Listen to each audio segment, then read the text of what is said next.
देवा टकली कर रे बाबा, मला एकदाची टकली कर. का पुरुष टकले आहेत तेवढे बस नाही का? अहो काय करू, बॉबकट करायला सुद्धा केसच राहिले नाहीत. पूर्वी आई आजी घरीच तेल करायच्या. दाट लांब सडक सुळसुळीत केस असायचे, गळायचेच नाहीत. पण आता आई आजीलाच तेल करता येत नाही ना, मग काय करायचं? काळजी नको, तोडकर संजीवनीनं तयार केलेलं आई आजीच्या हातचं तेल केस प्रभा अल्मंड प्लस तेल. लहानांपासून मोठ्यांपर्यंत उपयोगी तोडकर संजीवनीचे केस प्रभा सर्वत्र उपलब्ध.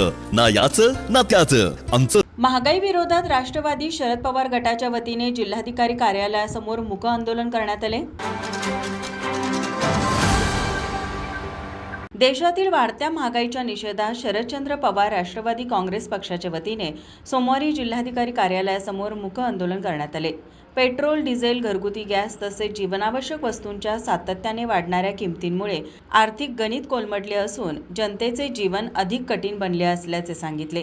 यावेळी बोलताना अनिल घाटगे म्हणाले, कोल्हापूर शहर जिल्हा राष्ट्रवादी काँग्रेस पार्टीचे शहराध्यक्ष आर.के. पवार यांच्या नेतृत्वाखाली आज वाढती महागाई, केंद्र सरकार आणि राज्य सरकार सर्वसामान्य माणसांच्या जीवनावर आज वरवंटा फिरवत आहे.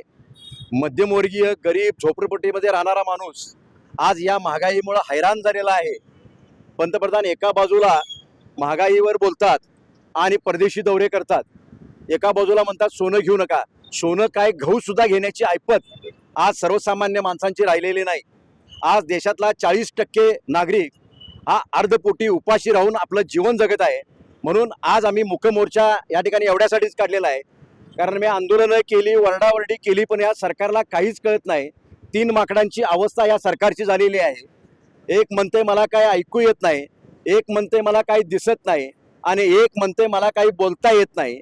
अशा अवस्थेमध्ये हे सरकार पोचलेलं आहे.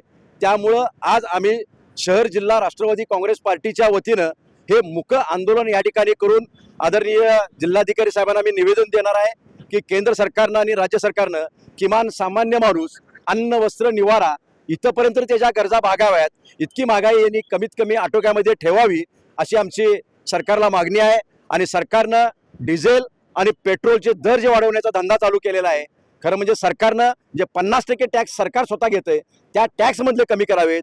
जनतेला कुठलीही तोशीस लागता कामा नये याची दक्षता घ्यावी. यानंतर जिल्हाधिकारी डॉक्टर विजय राठोड यांना याबाबतचे निवेदन देण्यात आले.